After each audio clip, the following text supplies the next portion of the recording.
नापास म्हणजे शेवट नव्हे. नापास लघुपटाच्या पोस्टर अनावरणाने निर्माण केली उत्सुकता.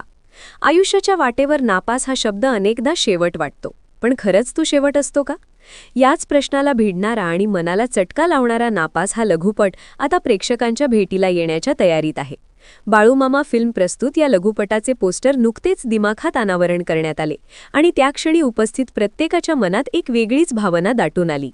आजच्या स्पर्धात्मक शिक्षण पद्धतीत गुणांच्या आकड्यांमध्ये अडकलेल्या विद्यार्थ्यांच्या मनातील वेदना, भीती आणि अपेक्षांचे ओझे या लघुपटातून प्रभावीपणे मांडण्यात आले आहे. नापास म्हणजे आयुष्याचा शेवट नव्हे ही हृदयाला भिडणारी टॅगलाईन केवळ शब्द नाही, तर अनेक विद्यार्थ्यांसाठी आशेचा किरण ठरत आहे. या लघुपटात केवळ अपयशाची कथा नाही, तर अपयशातून उभं राहण्याची जिद्द, समाजाचा दृष्टिकोन आणि विद्यार्थ्यांच्या मनातील न बोललेली घालमेल याचे वास्तव दर्शन घडते.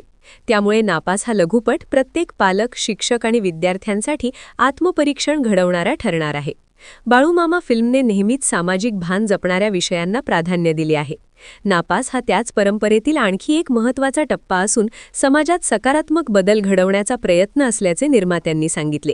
पोस्टर अनावरण सोहळ्यासाठी ज्येष्ठ कवी बाळासो मोहिते, पत्रकार शिवाजी येडवान, गजानन शिरगावे, सखाराम जाधव, बी सचिन, जादूगार स्टार विलास, जादूगार साकार, रमेश बर्डे, अनमोल स्वामी, गजानन स्वामी यांसारख्या मान्यवरांची उपस्थिती लाभली. त्यांच्या उपस्थितीने कार्यक्रमाला वेगळेच महत्त्व प्राप्त झाले. पोस्टरमधील भावनिक लूक आणि वेगळी टॅगलाईन पाहून प्रेक्षकांमध्ये या लघुपटाबद्दल प्रचंड उत्सुकता निर्माण झाली आहे. आता सर्वांना प्रतीक्षा आहे ती या कथेत दडलेल्या भावनांना मोठ्या पडद्यावर अनुभवण्याची.